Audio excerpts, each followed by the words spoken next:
السلام عليكم ورحمة الله وبركاته. الحمد لله نحمده ونستعينه ونستغفره ونؤمن به ونتوكل عليه ونعوذ بالله من شرور أنفسنا ومن سيئات أعمالنا. من يهده الله فلا مضل له ومن يضلله فلا هادي له. ونشهد أن لا إله إلا الله وحده لا شريك له ونشهد أن محمدا عبده ورسوله.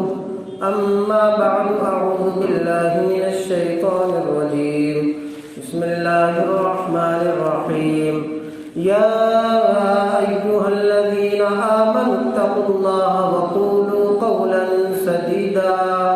يصلح لكم أعمالكم ويغفر لكم ذنوبكم ومن يطع الله ورسوله فقد فاز فوزا عظيما. صدق الله العلي العظيم. محترم قابل قدر بزرگوں اور دینی بھائیوں،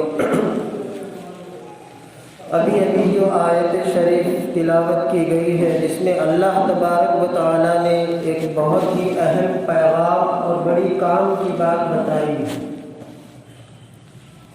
اللہ رب العزت نے بیان فرمایا، اے ایمان والو، اللہ سے ڈرو اور درست بات کہو. کیوں؟ اس لیے کہ اللہ تعالیٰ عمل تمہارے اور بخش دیں گے گناہوں کو تمہارے. اور جو شخص اللہ رب العزت کی تابعداری کرے، اطاعت کرے اور رسول صلی اللہ علیہ وسلم کی عبادت کرے گا، وہ شخص کامیاب ہوگا. اس آیت کے اندر اللہ رب العزت نے جو بیان فرمایا ہے وہ نہایت ہی فائدہ مند ہے.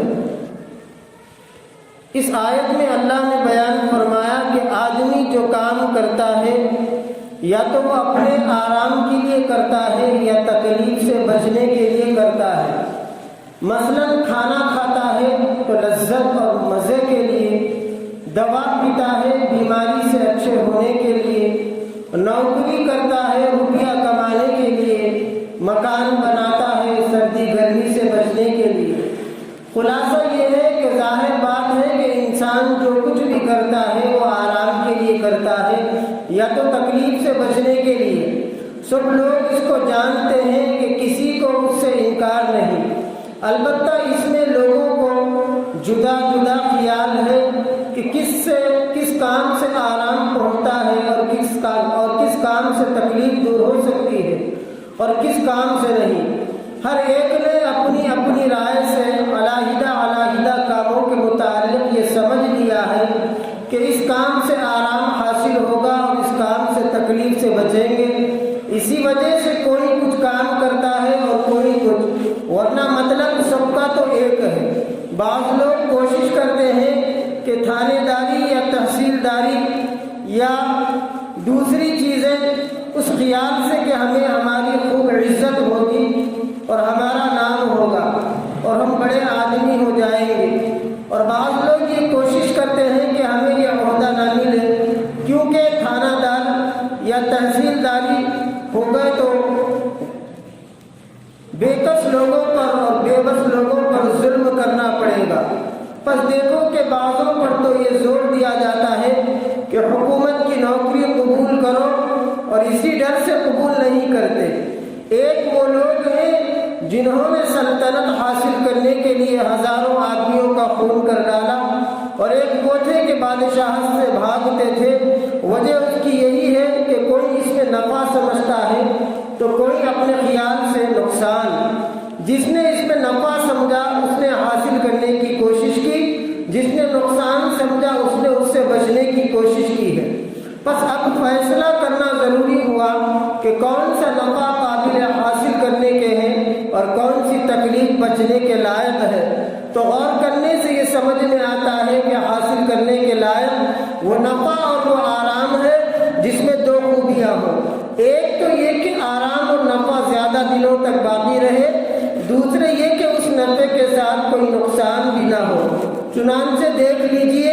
اگر ایک چیز کا نفع 4 سال تک باقی رہے اور دوسری چیز کا 8 سال تک، تو ہر سمجھدار دوسری ہی کو پسند کرے گا اور اسی کو اختیار کرے گا۔ مثلا دو مکان ہو، ایک بڑا عالی شان اور خوبصورت ہو اور دوسرا چھوٹا اور بدصورت ہو، اور کسی شخص سے کہا جائے کہ جون سا چاہو ان میں سے پسند کر لو، لیکن اگر بڑا پسند کیا تو 4-5 دن کے بعد خالی کرنا پڑے گا، اور اگر چھوٹا مکان پسند کیا تو اس میں یہ بات ہے کہ وہ کبھی خالی نہ کرنا پڑے گا اور ہمیشہ کے لیے تم کو دے دیا جائے گا۔ اب جون سا چاہو لے لو۔ تو ظاہر ہے کہ ہر سمجھدار آدمی چھوٹے ہی مکان کو پسند کرے گا۔ تو بس معلوم ہوا کہ جس چیز کا نفع جتنی مدت زیادہ رہے گا اتنی ہی وہ چیز زیادہ قدر کے قابل ہوگی۔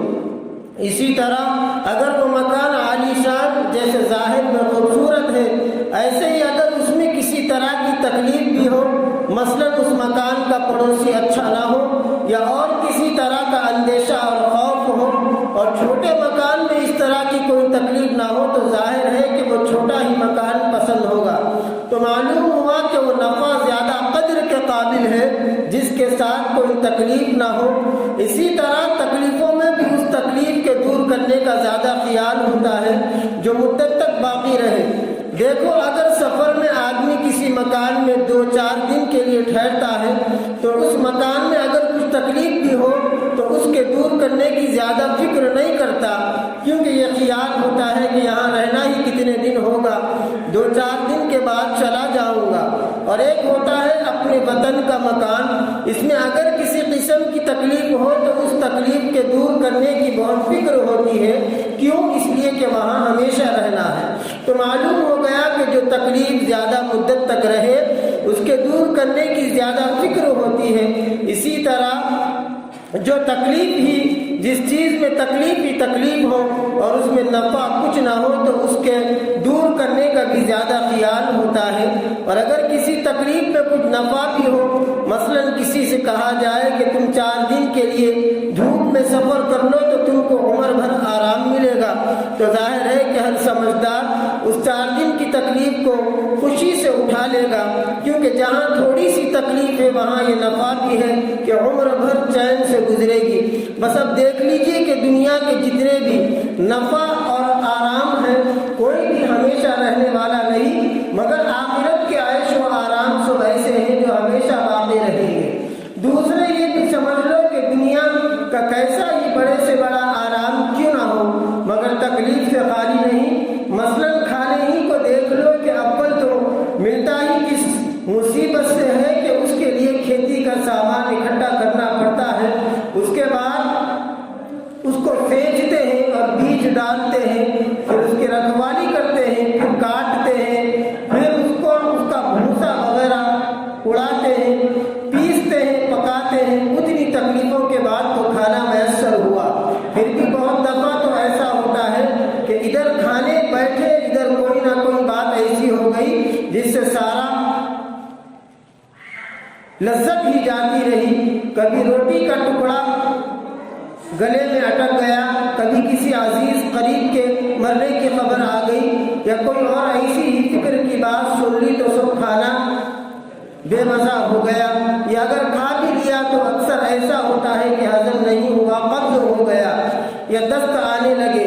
ظاہر میں دنیا کے اندر بادشاہوں اور امیروں کے عیش و آرام سے بڑھ کر کسی کا عیش و آرام نہیں، لیکن ان کو سب سے زیادہ پریشانیاں ہیں۔ بعض دفعہ بادشاہوں اور امیروں کو پریشانی کی وجہ سے رات کو نیند بھی نہیں آتی، پھر اولاد کی راحت کو دیکھو تو وہ بھی پریشانی سے خالی نہیں کہ بڑی بڑی تمناؤں کے بعد تو اولاد پیدا ہوتی ہے، طرح طرح کی تکلیفیں اٹھا کر پالتے ہیں، پھر اکثر اولاد مرضی کے موافق نہیں ہوتی، ماں باپ کو سینکڑوں طرح کی ان سے تکلیفیں پہنچتی ہے۔ غرض دنیا کے جس آرام کو ہم دیکھتے ہیں تکلیف سے خالی نہیں پاتے، جس آرام کو دیکھو اس کے ساتھ کوئی نہ کوئی تکلیف ضرور موجود ہے، مگر آخرت کے جتنے بھی آرام ہیں سب کے سب پریشانی سے بالکل پاک صاف ہیں، کسی تکلیف کا ان میں ذرا میل نہیں۔ اسی لیے فرماتے ہیں کہ جن جن آراموں کو تمہارا جی چاہے گا جنت میں وہ سب ہوں گے، اور فرماتے ہیں کہ جنت والوں کو نہ کسی قسم کی تکلیف پہنچے گی اور نہ کوئی تھکن ہوگی۔ غرض یہ بات اچھی طرح معلوم ہو گئی کہ دنیا کے آرام نہ تو ہمیشہ رہنے والے ہیں اور نہ تکلیف ہی سے خالی ہے۔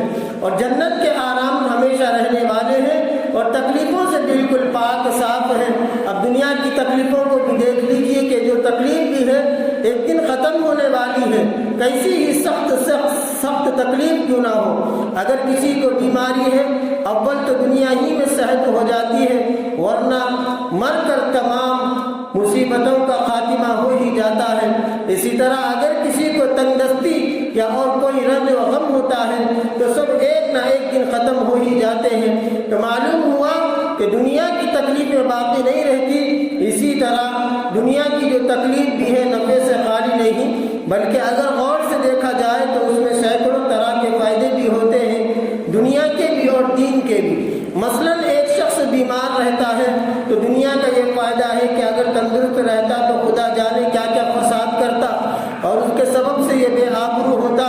جیل خانہ جاتا، اور ظاہر ہے کہ ہر سمجھدار کو آبرو جان سے زیادہ عزیز ہے۔ اور دین کا نفع تو بہت ہی ظاہر ہے کہ بیماری اور تکلیف سے گناہ معاف ہوتے ہیں۔ خلاصہ یہ کہ دنیا کی تکالیف فنا ہونے والی اور نفع سے خالی بھی نہیں ہے، بلکہ کچھ نہ کچھ اس کے اندر نفع ضرور ہوتا ہے، بخلاف آخرت کی تکلیفوں کے کہ وہ باقی بھی رہنے والی ہے، کسی طرح ختم نہ ہوں گی، اور ان میں ہر طرح سے تکلیف ہی تکلیف ہے، کسی طرح کا ان میں نفع نہیں۔ بس اب آپ خود ہی فیصلہ کر سکتے ہیں کہ کون سا آرام حاصل کرنے کے قابل ہے۔ بس ظاہر ہے کہ ہر مسلمان جو کہ اللہ اور رسول کو سچا جانتا اس سوال کے یہی جواب دے گا کہ آخرت کا آرام حاصل کرنے کے قابل ہے، کیونکہ معلوم ہو چکا ہے کہ آخرت کا آرام تو ہمیشہ رہنے والا ہے اور اس کے ساتھ کسی قسم کی تکلیف بھی نہیں، اور دنیا کا آرام فنا ہونے والا ہے اور اس کے ساتھ ہی تکلیفیں بھی موجود ہیں۔ اسی طرح دنیا اور آخرت کی تکلیف ہمیشہ رہنے والی ہے اور ہر طرح سے تکلیف ہی تکلیف ہے، کوئی اس کے اندر نفع نہیں، اور دنیا کی تکلیف ختم ہو جانے والی ہے اور اس کے ساتھ کچھ نہ کچھ نفع بھی ہے۔ بس ہر عقل مند فیصلہ کر سکتا ہے کہ آخرت کی تکلیف کے سامنے دنیا کی تکلیف کی کوئی بھی حقیقت نہیں رکھتی کہ اس کے دفع کرنے کا خیال کیا جائے اور آخرت کی کلفت سے بچنے کا خیال نہ کیا جائے، اور جان سکتا ہے کہ زیادہ بچنے کے قابل آخرت ہی کی تکلیف ہے۔ حکیم الامت حضرت مولانا اشرف علی تھانوی رحمۃ اللہ علیہ بہت بڑے اللہ والے گزرے ہیں، انہی کا میں بیان پڑھ رہا تھا۔ حضرت کی مجلس کے اندر لوگ اپنی آخرت کو درست کرنے کے لیے اور اپنے اعمال کو درست کرنے کے لیے تشریف لایا کرتے تھے۔ حضرت مولانا الیاس صاحب رحمۃ اللہ علیہ دعوت و تبلیغ کے بہت بڑے اللہ والے بانی گزرے ہیں، جنہوں نے حضرت تھانوی رحمۃ اللہ علیہ کے صحبت میں رہ کر اپنا تزکیہ نفس حضرت نے فرمایا ہے۔ روزانہ حضرت کا یہ معمول رہا کرتا تھا ہفتے بھر کا کہ دعوت و تبلیغ کے کام میں آپ مصروف رہا کرتے تھے، لوگوں کو اللہ کی طرف بلایا کرتے تھے، اور ہفتے میں جمعرات کے دن خانقاہ تھانہ بھون آپ تشریف لایا کرتے تھے۔ وہاں حضرت تھانوی رحمۃ اللہ علیہ کی صحبت میں رہ کر دین کو صحیح معنی میں سمجھتے تھے اور اس کی تربیت کر کر وہاں سے تشریف لے جایا کرتے تھے۔ تو یہ بڑے بڑے اللہ والے جن کے تعلق حضرت تھانوی رحمۃ اللہ علیہ سے تھا، جن کا مقصد یہ تھا کہ حضرت کی یہ فکر تھی کہ اگر کوئی میرے پاس آتا تو کوئی میرے پاس ولی بننے کے لیے نہیں آنا، قطب بننے کے لیے نہیں آنا، ابدال بننے کے لیے نہیں آنا، میرے پاس آنا ہے تو میں تمہیں جانور سے انسان بناتا ہوں۔ معارف القرآن کے جو مصنف ہیں حضرت مولانا مفتی شفیع عثمانی رحمۃ اللہ علیہ اور حضرت مولانا الیاس صاحب رحمۃ اللہ علیہ اور شیخ العرب العجم حضرت مولانا سید ابو الحسن علی ندوی رحمۃ اللہ علیہ، جو بڑے بڑے اکابرین اللہ والے گزرے ہیں، ہندوستان کی سرزمین پر ان کو وہ فخر حاصل ہے، تمام لوگوں کے فخر حاصل ہے کہ جب ان کا سعودی عرب جانا ہوا تو بڑے بڑے عرب والے لوگ ان کے آگے اپنا پگڑی عمامہ نکال کر ان کے قدموں میں ڈال دیا۔ اللہ نے اللہ والوں کو مقبولیت عطا فرمائی تھی۔ تو ہر ان کا مقصد یہی تھا کہ جتنے بھی تنظیم سے جڑے لوگ ہیں، وہ چاہے جماعت اسلامی سے تعلق رکھنے والے ہو، وہ علماء دیوبند ہو، دعوت تبلیغ سے تعلق رکھنے والے ہو، وہ جمعیت اہل حدیث سے تعلق رکھنے والے ہو، ہر بانی کا آپ اگر حالات پڑھیں گے، اگر میں کسی جماعت اسلامی سے تعلق رکھنے والے فرد کو پکڑ کر یہ پوچھوں بتا مولانا عبدالعلام مودودی رحمۃ اللہ علیہ کے حالات کے بارے میں تم کیا جانتا ہے؟ کہتا ہے کہ مجھے نہیں معلوم ہے۔ اگر کسی دعوت تبلیغ میں وقت لگانے والے سے پوچھا جائے کہ مولانا الیاس صاحب رحمۃ اللہ علیہ کی فکر اور دینی حمیت بیداری کیا تھی، مقصد کیا تھا، کوئی نہیں جانتا۔ ارے جس جماعت کا بانی اگر اکثر علماء دیوبند سے پوچھا جائے جنہوں نے ڈگریاں حاصل کر لی، قاسمیت کا لیبل اپنے نام کے ساتھ لگوا لیا، لیکن ان سے پوچھا جائے کہ دارالعلوم دیوبند کی جو سنگ بنیاد رکھی گئی ہے مولانا قاسم نانوتوی رحمۃ اللہ علیہ کہ حضرت کا مقصد کیا تھا اور ادارے قائم کرنے کا کیا مقصد تھا، لا معلوم، سب ناواقف ہے، بس چل رہا ہے، جب اللہ والوں کی فکروں سے ہم ناواقف ہیں، ان کے منشے سے ہم ناواقف ہیں، تو پھر یہ کام، یہ دین کسی کے باپ دادا کی جاگیر نہیں ہے۔ فرمایا دین اپنی خواہش پورا کرنے کا نام، اپنی منمانی کا نام دین نہیں ہے۔ اللہ کے نبی علیہ السلام نے فرمایا دین نام ہے رسول اللہ کی اتباع کا، دین نام ہے کہ اس وقت شریعت تم سے کیا تقاضا کرتی ہے اور کیا مطالبہ کرتی ہے، یہ سمجھنا ضروری ہے۔ تو ہر مکتبہ فکر سے تعلق رکھنے والے کو میں سلام کرتا ہوں کہ آپ کا مسلک آپ کو ساتھ مبارک ہو، لیکن اللہ کے نبی علیہ السلام کا مقصد کیا تھا کہ امت کو آپ جوڑنے کی فکر کرتے تھے، نہ کہ توڑنے کی فکر، نہ کہ اختلافی معاملات کے اندر امت کو ڈالنے کی فکر تھی، بلکہ امت کو جوڑنے کی فکر تھی آخرت کے اعتبار سے، دین کے اعتبار سے، کہ ان کی زندگی میں غیروں کے طریقے نکل جائے، یہود و نصارہ کے طریقے ہٹ کر محمد رسول اللہ کے طریقے ان کی زندگی کے اندر داخل ہو جائے۔ تو اس فکر کے اندر جو آدمی زندگی گزارتا، اسی لیے مولانا اشرف علی تھانوی علیہ الرحمہ فرمایا کرتے تھے کہ تم کو تکلیف تو ہے ہی، دنیا کے اندر بھی تکلیف تم کو ملے گی، آخرت کے اعتبار سے بھی تکلیف ملے گی۔ اب تمہارے ہاتھ میں یہ فیصلہ ہے، تمہارے اختیار میں ہے کہ تم دنیا کے لیے تکلیف اٹھانا چاہتے ہو یا آخرت جو ہمیشہ کی زندگی ہے اس کو حاصل کرنے کے لیے تکلیف اٹھانا چاہتے ہو۔ اب تم یہ فیصلہ کر لو، تکلیف تو تمہیں ملے گی، اگر دنیا کی زندگی کے اندر اعمال صالحہ نہیں ہے، اعمال بد ہے، تو پھر مرنے کے بعد قبر کے گڑھے میں بھی چین و سکون تمہیں میسر نہیں ہوگا۔ اس لیے اس دنیا کی زندگی کے اندر اپنے اعمال کو اور اپنی سوچ کو اور اپنے اخلاق کو، اپنے کردار کو محمد رسول اللہ صلی اللہ علیہ وسلم کو آئیڈیل نمونہ بنا کر زندگی گزارنا ہے۔ کون کیا کر رہا ہے، کس کے تعلق سے، فلاں کے تعلق سے ہم سے نہیں پوچھا جائے گا، ہر ایک کو اپنے عمل کا حساب کتاب دینا ہوگا، ہر ایک کو اپنے عمل کے بارے میں جواب دینا ہوگا۔ اس لیے بڑے بڑے اللہ والے فرمایا کرتے تھے کہ دنیا کے فنکشنوں کے اندر اور شادی بیاہ تقریبات کے اندر کم جایا کرو، اور جنازوں کے اندر، موتا کے اندر کثرت سے جایا کرو، چونکہ تم اگر دوسرے کے جنازے میں تم کثرت سے جایا کرو گے تو خدا کی قسم تمہیں تمہارا جنازہ یاد آ جائے گا، اور آخرت کی فکر آٹومیٹک مقناطیس کی کیفیت کے اعتبار سے ہمیشہ تمہارے دل و دماغ پر غالب رہے گی، اور ہمیشہ اسی فکر کے اندر تم ڈوبے رہو گے کہ فکر آخرت یہ سب سے بڑی چیز ہے، یہ دنیا تو ختم ہونے والی چیز ہے۔ فرمایا جو آدمی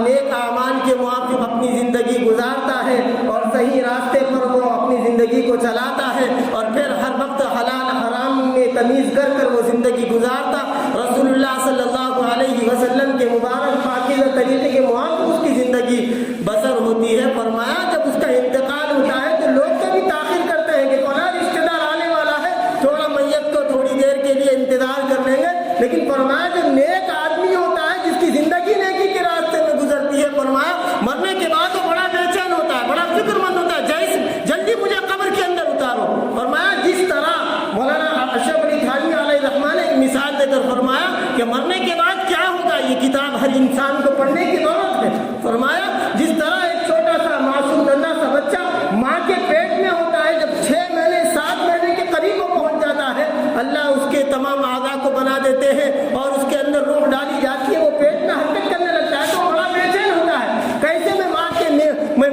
ماں کے پیٹ سے باہر نکل کر میں دنیا کو دیکھوں۔ پھر وہ جیسے ہی 1 سال کا ہوتا ہے، 2 سال کا ہوتا ہے، 6 سال کا ہوتا ہے، وہ اپنے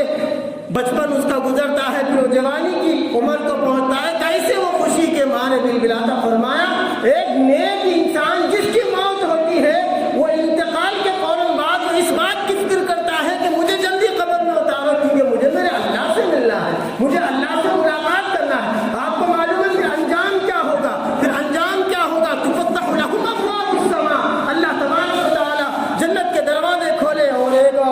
اور ایک سفید رنگ کا، اور ایک سفید رنگ کے اندر ایک گورا سا فرشتہ اس کے پاس آئے گا اور آ کر عرض کرے گا، سلام کرے گا، سلام کر کے کہے گا اللہ نے تجھے سلام بھیجا ہے۔ پھر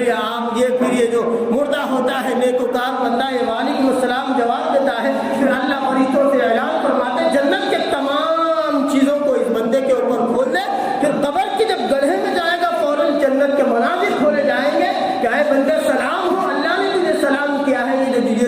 یہ جو انعامات جنت کی اللہ نے رکھی ہے تو نے اسے کامیابی تو نے حاصل کر لی ہے۔ پھر اس سے سوال کیا جائے گا من ربک من نبی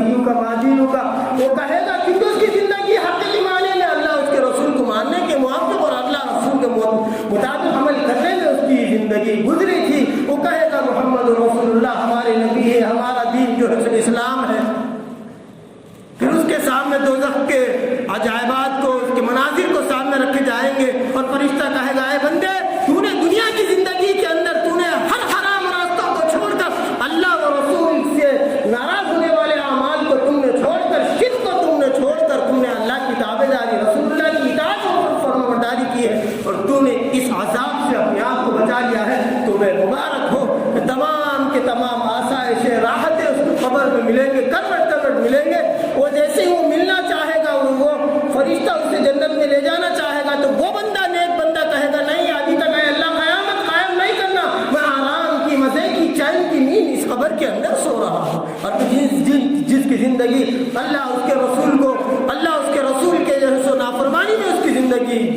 گزری ہے، رسول اللہ کے طریقوں کو چھوڑ کر اس نے زندگی گزاری، ہر چیز کے اندر حرام کو اس نے ترجیح دی ہے، پھر میرے بھائیوں مرنے کے بعد اسے کبھی چین نصیب نہیں ہوگا۔ زندگی ہمیشہ کی اور دائمی زندگی ہے، انسان وہاں افسوس کے سوا کچھ حاصل نہیں ہوگا۔ یا لیتنی کنت ترابا، وہ کہے گا کاش وہ مٹی ہوتا، کاش وہ مٹی ہوتا۔ دوبارہ موقع چاہے گا ایک بار مجھے دنیا میں بھیج دیا جائے، پھر میں عمل صالح کروں گا، تو پھر اسے یہ دوبارہ موقع نہیں ملے گا، نہیں ملے گا۔ اس لیے میرے بھائیوں اس زندگی کے اندر اپنے اعمال کو بدل لو۔ آج لوگ یہ کہتے ہیں نا، بڑے بڑے اللہ والوں کا قول سناتا ہوں، کسی مسلک سے، کسی جماعت سے میرا اختلاف نہیں ہے، محمد رسول اللہ اور صحابہ کے طرز عمل کے موافق جس کی زندگی ہوگی، قرآن و حدیث کے موافق جس کی زندگی ہوگی، اس کے لیے پھر آخرت والی نور علی نور والی زندگی ہوگی، وہاں وہ ہمیشہ خوش رہے گا، اس کا ٹھکانہ جنت میں ہوگا۔ اب دنیا کی زندگی کے اندر تمہیں سمجھ میں نہیں آئے گا، آخرت میں سمجھ میں آئے گا اللہ نے اس کے کیا کیا انعامات رکھے ہیں۔ بڑے بڑے اللہ والوں کا ایک پیغام یہ بھی گزرا کہ آج لوگ یہ سمجھتے ہیں کہ نماز ہم 5 وقت پڑھ رہے ہیں تو ہم بڑے دیندار ہیں، ہم روزہ رکھ رہے ہیں تو بڑے دیندار ہیں، ہم زکوٰۃ دے رہے ہیں تو بڑے دیندار ہیں، ہم خیرات کے کام کر رہے ہیں، بیواؤں کو، یتیموں کو، مسکینوں کو، ضعیفوں کو کھانا کھلا رہے، یا کئی جگہ مسجد میں تعمیری کام میں آپ نے حصہ لیا ہے، سمجھ لیا کہ ہم بڑے دیندار ہیں۔ اسلام ان چیزوں کا نام نہیں ہے۔ بڑے بڑے اللہ والوں نے بیان فرمایا، اسلام کرتا پاجامہ ٹوپی داڑھی کا نام نہیں ہوتا، اسلام درس قرآن کے حلق لگا کر لوگوں کو درس قرآن دینے کا نام اسلام نہیں ہے، اسلام کو لوگوں کو دین کی بات بتانے کا نام اسلام نہیں ہوتا، اسلام فلاں محلے میں جا کر فلاں کام کرنے کا نام اسلام نہیں ہوتا، کئی علاقے میں دینی مدارس اور مساجد قائم کرنے کا نام اسلام نہیں ہے۔ یہ ہماری آنکھوں کا، عقل کا دھوکہ ہے۔ فرمایا اسلام نام ہے سچائی، امانت داری اور حسن اخلاق کا نام ہے۔ محمد رسول اللہ کی زندگی پڑھو گے، آج کا مسلمان لمبی لمبی داڑھی رکھنے والا،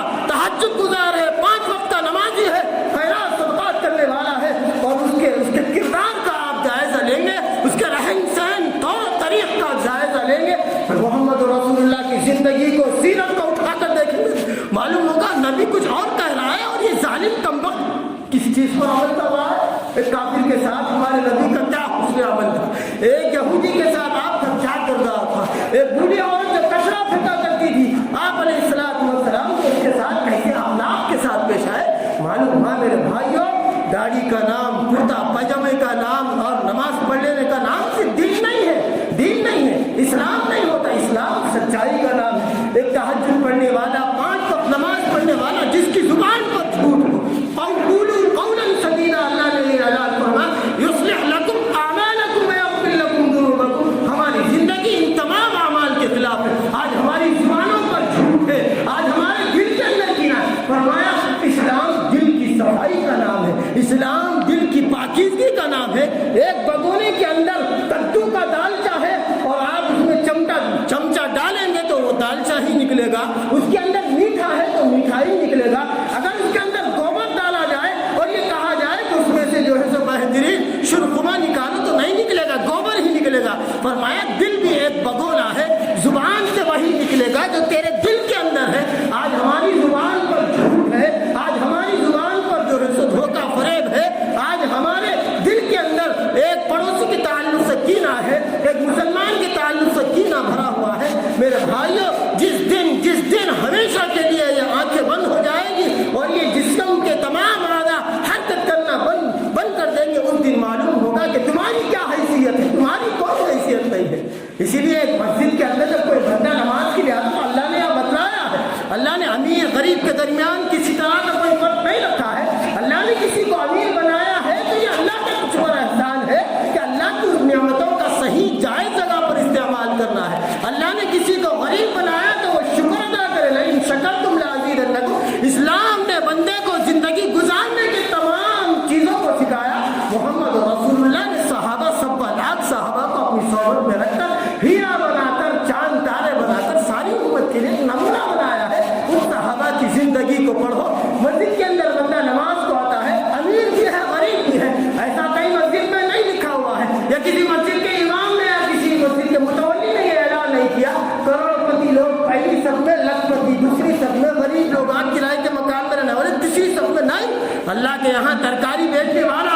یا کسی قوم کا لیڈر ہو، وہ ایک ہی سب میں اللہ کے نزدیک اعمال دیکھے جائیں گے، اللہ کے نزدیک دلوں کا حسن دیکھا جائے گا۔ اسی لیے اپنے اعمال کو، اخلاق کو، کردار کو بدلنے کی ضرورت ہے۔ آج ہم نمازی ہیں، انکار نہیں ہے، آج ہم نمازی ہیں لیکن آج ہم جھوٹے ہیں، آج ہم تہجد گزار ہیں لیکن ہم جھوٹے ہیں، ہم دوسروں کی مدد کرنے والے ہیں، ہم جھوٹے ہیں، ہم دھوکہ دینے والے ہیں، ہم اپنے آپ کو دوسروں کو دھوکہ دے کر اپنے آپ کو سب سے بڑا سمجھتے ہیں۔ لیکن یہ سب اسلام نہیں ہوتا۔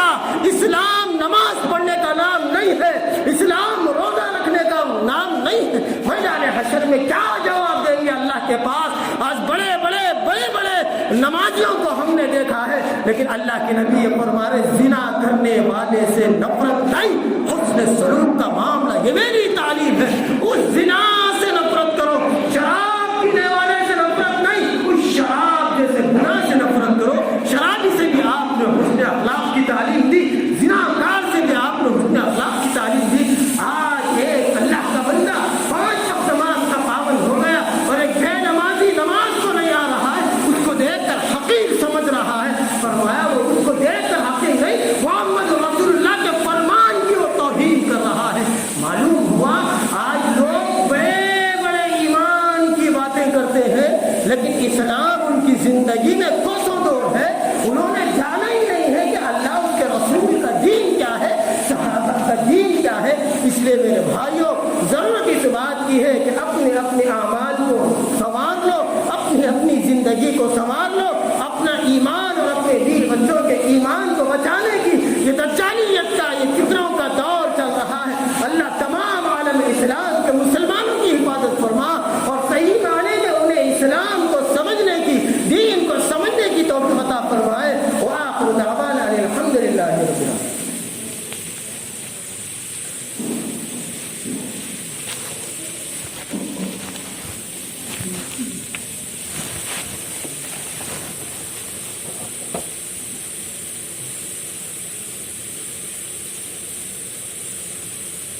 جماعت اسلامی والے بھی ہیں، ہمیں اس کی رعایت کرنی چاہیے۔